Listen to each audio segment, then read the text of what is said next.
तो welcome back to my channel guys. मैं हूं आपका दोस्त भास्कर वर्मा, लेके आया हूं सीएसएस सीरीज की एक और वीडियो। आज की जो वीडियो होने वाली है बैकग्राउंड अटैचमेंट प्रॉपर्टी के ऊपर होने वाली है दोस्तों, ठीक है। Colour, repeat, image, position, size ये हम डिस्कस कर चुके हैं। आज अटैचमेंट की बारी है। तो अपने आईडी पे आ जाते हैं, फटाफट से अपनी फाइल लोड कर लेते हैं इंडेक्स वाली।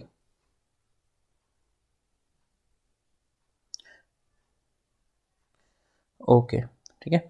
तो बैकग्राउंड अटैचमेंट की आज बात करने वाले हैं हम। तो क्या करती है बैकग्राउंड अटैचमेंट प्रॉपर्टी? बॉडी के अंदर हम क्या करते हैं, एग्जांपल के लिए h2 टैग ले लेते हैं और इसके अंदर h2 एलिमेंट के अंदर लिख देते हैं कुछ भी, हेलो देयर,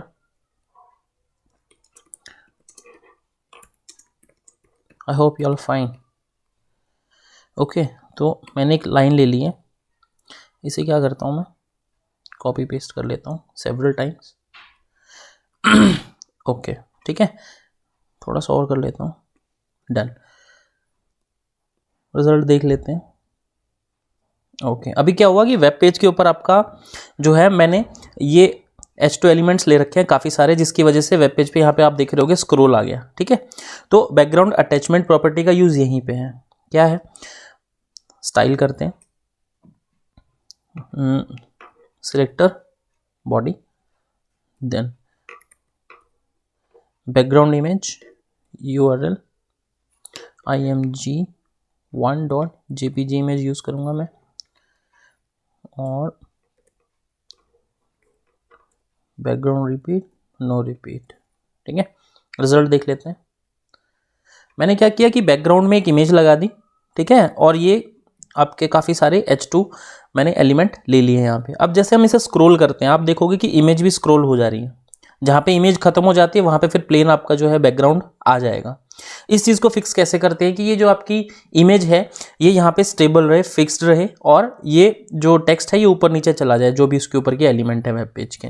तो उसी चीज़ के लिए जो है आपकी बैकग्राउंड अटैचमेंट प्रॉपर्टी का यूज़ है। तो मैं यहाँ पे बैकग्राउंड अटैचमेंट प्रॉपर्टी में देखिए, इसके अंदर क्या है, फिक्स्ड है, लोकल है, स्क्रॉल है, इनहेरिट है।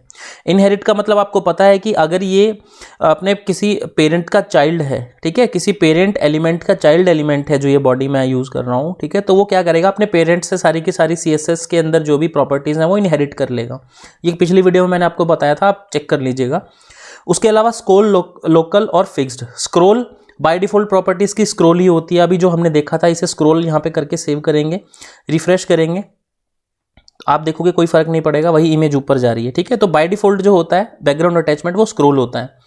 तो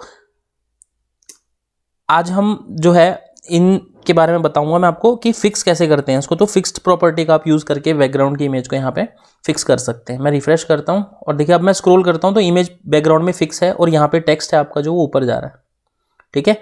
तो ये काम था बैकग्राउंड अटैचमेंट प्रॉपर्टी का, ठीक है। मेन इसकी प्रॉपर्टीज़ हैं fixed, local, scroll and inherit, ठीक है। स्क्रॉल बाय डिफॉल्ट होती है, लोकल को टेक ओवर कर लिया है एक अलग प्रॉपर्टी ने, पहले ये प्रॉपर्टी यूज होती थी। फिक्स्ड का मैंने आपको बता दिया कि बैकग्राउंड के अंदर जो है आपका ऐसी की ऐसी इमेज फिक्स हो जाएगी और बाकी की चीज़ें एलिमेंट जो है वो आपका स्क्रॉल करते रहेंगे, बट उस पर कोई फर्क नहीं पड़ेगा पीछे की इमेज के ऊपर, ठीक है।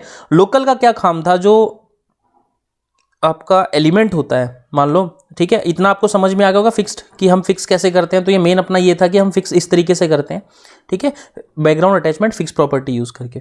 मैं लोकल का आपको काम बता देता हूँ। लोकल का काम क्या था कि ये तो पूरा बॉडी का हमने किया है स्टाइलिंग, ठीक है। लोकल का काम था कि अगर आपको सिर्फ किसी एलिमेंट के ऊपर ये प्रॉपर्टी लगानी हो कि उसका बैकग्राउंड जो है वो फिक्स रहे और कंटेंट उसका वो करता रहे, ठीक है। एग्जाम्पल देके मैं आपको समझा देता हूँ। मान लो ये बॉडी मैंने पूरा वेब पेज होता है बॉडी का, तो आपको पता ही है। अब किसी एलिमेंट की बात कर लेते हैं। मान लो मैं एक डिव टैग ले लेता हूँ और इसमें क्लास ले लेता हूँ एलिमेंट, इसे हटाते हैं।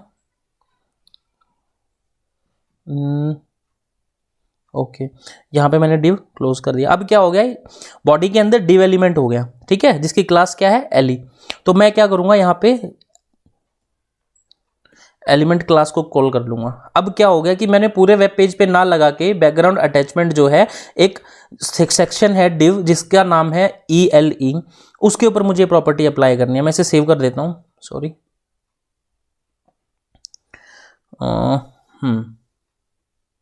ये देखिए, अब देख रहे हो कि ये पूरा वेब पेज आ गया, ठीक है, पीछे का, और ये सिर्फ एक एलिमेंट है क्योंकि हमने इसका साइज नहीं दिया इसलिए इसका साइज इमेज के हिसाब से फिक्स हो रखा है, ठीक है।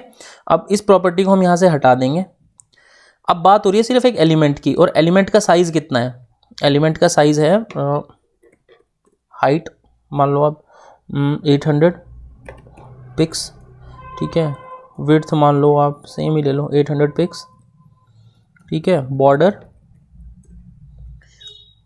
2 पिक्सल सॉलिड, ठीक है। ये मैंने छोटा सा एक ले लिया। अब एलिमेंट का साइज कितना? अब एलिमेंट का साइज सिर्फ इतना है, ये जो बॉक्स दिख रहा है और जो इमेज दिख रही है। बट टेक्स्ट देख रहे हो आप, टेक्स्ट वेब पेज के ऊपर ओवरफ्लो कर रहा है ना, जबकि हमारा एलिमेंट कितना है? हमारा एलिमेंट सिर्फ इतना है, यहाँ से लेके यहाँ तक जो ये बॉर्डर है और जो ये इमेज है, ठीक है। ये हमारा जो ELE नाम से जो डिवीजन है वो है। तो हमें यहाँ पे ये चीज़ कैसे करनी है कि भाई इस एलिमेंट के अंदर ही ये सारा का सारा पैराग्राफ रहे। अगर आप देखोगे तो डिव एलिमेंट के अंदर ही हमारी सारी H2 टैग है, हमारी पूरी बॉडी के ऊपर नहीं है, और हमने जो स्टाइलिंग की है वो सिर्फ डिव वाली डिवीजन के ऊपर की है जिसका क्लास है ELE। तो ये चीज़ कैसे फिक्स करते हैं कि भाई ये एलिमेंट के अंदर ही सारा डाटा रहे, ये पेज के ऊपर ओवरफ्लो ना करें, ठीक है। तो उस चीज़ को फिक्स करने के लिए आपका जो है बैकग्राउंड अटैचमेंट लोकल यूज़ होता था पहले, ठीक है, ये यूज़ होता था पहले, लेकिन अभी इसका कोई यूज़ नहीं है क्योंकि इससे उसको ओवरटेक कर लिया एक अलग प्रॉपर्टी ने। तो उसका मैं नाम बताऊंगा आपको। जैसा कि बोल रहा हूं मैं ओवरफ्लो, तो उसकी प्रॉपर्टी का नाम भी ओवरफ्लो ही है, ठीक है, ओवरफ्लो। अब ओवरफ्लो में भी काफ़ी सारे है, हिडन, स्क्रॉल, विजिबल, ठीक है। आप इसके अंदर ओवरफ्लो ऑटो कर लीजिए। ये देखो अब क्या हुआ कि वेब पेज आपका इतना बड़ा है, आप वेब पेज को थोड़ा सा और छोटा कर दोगे तो ये देखो ये एलिमेंट आ गया, ठीक है, ये आपका एलिमेंट है सिर्फ। और जो सारा का सारा हमने ये टेक्स्ट H2 एलिमेंट जो लिए थे ये सारे के सारे आपका किसका है? उस डिवीजन के अंदर ही है, जबकि ये पूरी बॉडी पे नहीं है। तो वेब पेज पे भी आपको वही दिख रहा है, ये पूरा वेब पेज है और ये हमारा सिर्फ साइज है जो हमने एलिमेंट का दिया है। और जितने भी H2 हैं चाहे वो ओवरफ्लो कर रहे हो तो वो क्या होंगे? इस एलिमेंट के अंदर ही आएंगे। और क्योंकि हमने ओवरफ्लो ऑटो का यूज़ किया है, ओवरफ्लो ऑटो से क्या हो गया कि इसका बैकग्राउंड की जो इमेज है वो फिक्स हो गई आपकी, ठीक है। और जितने भी उसके अंदर डाटा ओवरफ्लो कर रहा था वो सारा का सारा इस स्क्रोलर के अंदर आ गया आपका, ठीक है। तो ये था दोस्तों आपका बैकग्राउंड अटैचमेंट प्रॉपर्टी के बारे में। आशा करता हूँ आपको वीडियो पसंद आई होगी और उम्मीद रखता हूँ कि आप प्रैक्टिकली ज़रूर ट्राई करेंगे वीडियो देखने के बाद। मिलते हैं नए टॉपिक नई वीडियो के साथ, तब तक के लिए good bye and take care.